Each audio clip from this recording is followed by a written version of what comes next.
Le réchauffement de la planète en a-t-il seulement quelque chose à faire? De climato-sceptique affiché, Donald Trump s'est mué pendant sa campagne en représentant méprisant les questions environnementales. Pour le président élu désormais, seuls comptent les gains financiers dégagés par les énergies fossiles.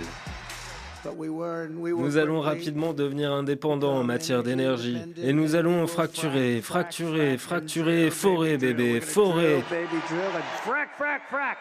Entre autres mesures de dérégulation favorables à l'industrie pétrogazière américaine, selon le New York Times, les équipes de Donald Trump préparent d'ores et déjà un nouveau retrait des États-Unis, deuxième plus grand pollueur mondial, de l'accord de Paris sur le climat, qui vise à limiter le réchauffement en dessous d'1,5 degré.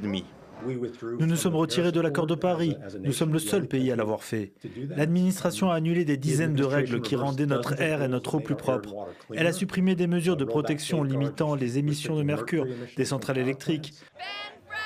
La communauté scientifique comme les défenseurs de l'environnement s'inquiètent des conséquences de l'élection de Donald Trump sur la diplomatie climatique mondiale. D'autres nations, dirigées par des populistes, pourraient en effet suivre son exemple.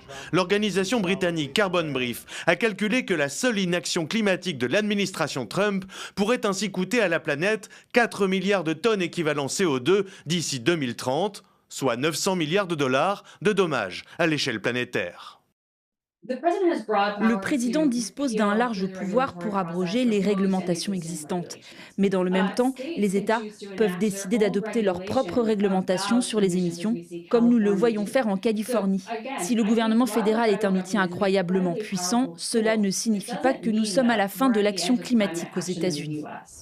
À l'image d'une industrie pétrogazière qui jusqu'alors n'a jamais autant foré que sous l'administration du démocrate Joe Biden, ou bien encore des déclarations de Kamala Harris soutenant la fracturation hydraulique très polluante. Selon plusieurs experts des négociations climatiques, le retour de Donald Trump à la Maison-Blanche ne modifie pas grandement le rapport de force mondial autour des enjeux énergétiques, les États-Unis rechignant traditionnellement dès qu'il s'agit de freiner la rente provenant des énergies fossiles.